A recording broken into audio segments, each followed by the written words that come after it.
Guys আমরা বেরিয়ে পড়েছি সন্ধে পুজো দেখার জন্য। আজকে আমরা সবাই মিলে একসাথে বেরিয়েছি, বাবা মা আমি বোন দাদা জেঠিমা সবাই মিলে।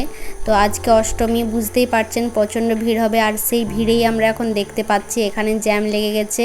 আমরা দাঁড়িয়েছিলাম, তারপরে আমরা এখন বেরিয়ে পড়েছি প্যান্ডেলের দিকে। আর আজকে আমরা চলে এসেছি সিমলাপাল ঠাকুর দেখতে। এখন আমরা চলে এসেছি প্রথমে সিমলাপালের স্কুল মাঠে। এই প্যান্ডেলটা তো দূর থেকে অসাধারণ লাগছে, মানে দারুণ। প্রতি বছরই সিমলাপালে মানে খুব সুন্দর সুন্দর প্যান্ডেল হয়, দারুণ দুটোই প্যান্ডেল হয় বড় সেই হিসাবে, কিন্তু দুটো প্যান্ডেলই অসাধারণ হয়। এখানে আমরা সবাই ভেতরে যাচ্ছি, আর এখানে প্রচণ্ড ভিড় হয়েছে আজকে অষ্টমীর দিন। তো লাইন দিয়ে কিছু জন মানুষ করে পার করছে এরা ঠাকুর দেখার জন্য, প্রচণ্ড ভিড়।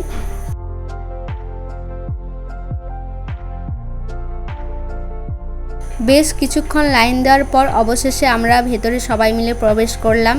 তো আমরা ভেতর দিকে যাচ্ছি, গিয়ে দেখি কী রকম এখানে প্রতিমা করেছে আর ভেতরে ডেকোরেশন কী রকম করেছে, যার জন্য এত মানুষের ভিড় হয়েছে। তো গাইজ আমরা পুরোপুরি একদম ভেতরে চলে এসেছি, আর ডেকোরেশনও খুব সুন্দর করেছে, দারুণ বলার কিচ্ছু নেই, এক কথায় মানে অসাধারণ হয়েছে। আর মায়ের প্রতিমা খুব সুন্দর, আপনাদেরকে চারদিকটা একবার দেখিয়ে দিচ্ছি, আপনারাও দেখে নিন, খুব সুন্দর হয়েছে।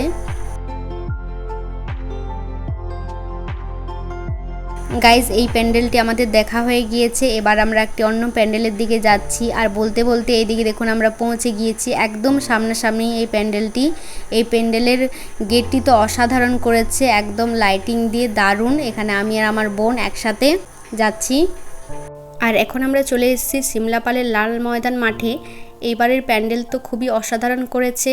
এইবারের থিম হচ্ছে মায়াপুরের যে ইস্কন মন্দির আছে, সেই মন্দিরের আদলে এরা এবারের প্যান্ডেলটি তৈরি করেছে, দারুণ প্যান্ডেল হয়েছে।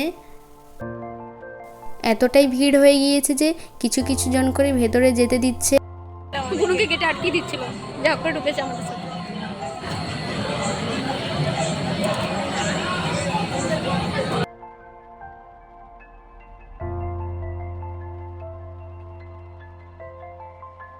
আর আপনারা তো দেখতেই পাচ্ছেন যে প্যান্ডেলের বাইরে থেকে একদম ভেতর পর্যন্ত শুধুমাত্র শ্রীকৃষ্ণর ছবিতেই পুরো সাজিয়েছে, অসাধারণ লাগছে। এখানে শ্রীকৃষ্ণর পুরো যে লীলা, তার জীবনী সমস্ত কিছু এখানে এরা ফুটিয়ে তুলেছে। ছোট্ট মায়াপুরের ইস্কন মন্দিরের সাজ দিয়েছে, তো অসাধারণ লাগছে।